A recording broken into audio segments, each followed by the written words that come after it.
পশ্চিমবঙ্গ রাজ্য সরকারের শিক্ষা দপ্তরের থেকে মাধ্যমিক স্কুলের ছাত্রছাত্রীদের স্কুলে যাতায়াতের সুবিধার্থে মাননীয় মুখ্যমন্ত্রীর নির্দেশে শিক্ষার্থীদের পাশে সহানুভূতির হাত বাড়িয়ে দিয়েছিলেন মাননীয় নিজে। সেটি হলো সবুজ সাথীর নামকরণী বাইসাইকেল। সেই সাইকেল পেয়ে স্কুলের ছাত্রছাত্রীরা মহা আনন্দে স্কুলমুখী হয়েছিলেন অনেক ছাত্রছাত্রী রাজ্যে। কিন্তু ব্যতিক্রমে ছড়িয়ে ধরা পড়ল হাওড়া শহরের হাওড়া ময়দানে হাওড়া পৌরসভার অধীন শৈলেন মান্না স্টেডিয়ামের ভিতরে। সেখানে গিয়ে দেখা গেল যে কয়েক বছর ধরে সেখানে এই সবুজ সাথী সাইকেলগুলির বিভিন্ন অংশ জুড়ে জুড়ে শ্রমিকরা পুরো সাইকেল তৈরি করছেন এবং ওই সাইকেল পরবর্তীকালে হাওড়া শিক্ষা দপ্তরের মাধ্যমে বিভিন্ন স্কুলে পৌঁছে যাচ্ছে। এই সাইকেলগুলো দেওয়া হচ্ছে স্কুলের মাধ্যম ছাত্রছাত্রীদের হাতে। সেই সাইকেল পেয়ে ছাত্রছাত্রীরা বেজায় খুশি। কিন্তু আজ এক বিচিত্র ছবি ধরা পড়লো আমাদের ক্যামেরায়। সেই চিত্র ধরা পড়লো শৈলের পান্না স্টেডিয়ামে, যেখানে গিয়ে দেখা গেল প্রচুর পরিমাণে সাইকেল প্রায় কয়েক হাজার ওই শৈলের পান্না স্টেডিয়ামের দ্বিতলের মধ্যে অযত্ন অবহেলায় করে ধ্বংস হচ্ছে। ওখানে নতুন সাইকেল তৈরি যে সমস্ত শ্রমিকরা করছেন তারা বলছেন, আমরা প্রায় বছর খানেক ধরে এখানে কাজ করছি।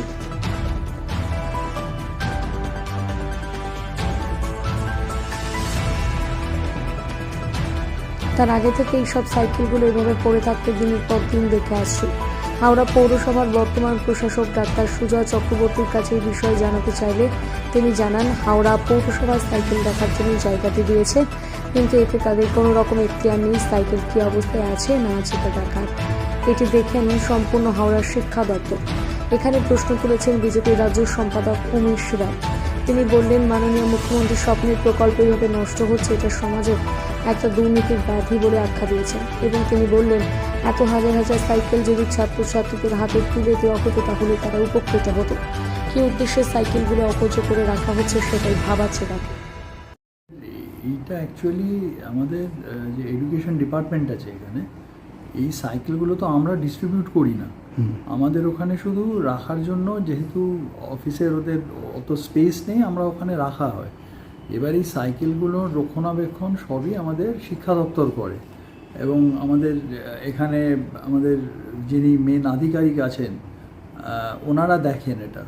তো এইটার উত্তর মানে ওনারা দিতে পারবেন যে মানে কিভাবে ওনারা, নিশ্চয়ই কোনো নির্দিষ্ট প্ল্যান আছে ওনাদের ডিস্ট্রিবিউশনের বা কিছু, এটা তো আমি বলতে পারবো না। কিন্তু সাইকেলগুলো সমস্ত অকেজো হয়ে গেছে। আমি আবারও বলছি আপনার, এইগুলোর পুরোটা আমাদের ওখানে শুধু জায়গায় সাইকেলগুলো রাখা হয়, কিন্তু সাইকেলের রক্ষণাবেক্ষণ কিভাবে দেয়া হবে, ডিস্ট্রিবিউশন হবে, এটা পুরো দেখে শিক্ষা দপ্তর। এখানে আমাদের এডুকেশন ডিপার্টমেন্টের যিনি যারা আধিকারিক রয়েছে তারা এটার আরও একটা ক্লিয়ার আপনাকে উত্তর দিতে পারবে, এটা আমি দিতে পারবো না উত্তর। এটা পৌরসভার এখানে কোনো পৌরসভার জায়গাটা শুধু দেয়া হয়েছে জিনিসটা রাখার জন্য, কারণ অত সাইকেল ওনারা রাখবেন কোথায়। আচ্ছা, কিন্তু এর বেশি কিছু আমাদের ওই জায়গাটাতে আমাদের খুব বেশি কিছু করণীয় নেই। Thank you. ঠিক আছে।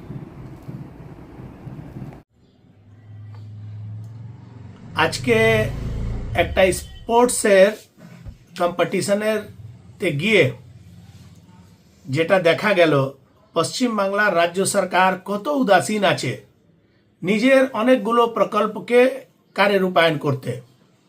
আজকে দেখা গেল হাওড়ার শৈলেন মান্না স্টেডিয়ামে হাজার হাজার সাইকেল যেটা ছাত্রছাত্রীদেরকে দেওয়ার জন্য রাখা আছে, তাদের অবস্থা খুব খারাপ, সেটা পচে যাচ্ছে। তার খোঁজ নেওয়ার কোনো লোক নেই, কোনো সুদ নেই যে এই হাজার হাজার সাইকেল কত কোটি টাকা খরচ করে কেনা হয়েছে। একদিকে রাজ্য সরকারের প্রাইমারি স্কুলের শিক্ষকরা, হেডমাস্টাররা অ্যাডমিট কার্ড আর রেজাল্ট পর্যন্ত যেটা বাজারে কেনা যায় সে কিনতে পারছে না, তার পয়সা নেই, আর্থিকভাবে এতই খারাপ অবস্থায় আছে। আর অন্যদিকে রাজ্য সরকারের শিক্ষা দপ্তরের একটা বড় যোজনা মেয়েদেরকে সাইকেল দেওয়ার, সে সাইকেল হাজার হাজার সাইকেল শৈলেন মান্না স্টেডিয়ামের গোডাউনে পৌঁছে যাচ্ছে। এর দায়িত্ব কে নেবে? আর কেন আমরা বলবো না যে শিক্ষা বিভাগের বড় দুর্নীতি হচ্ছে?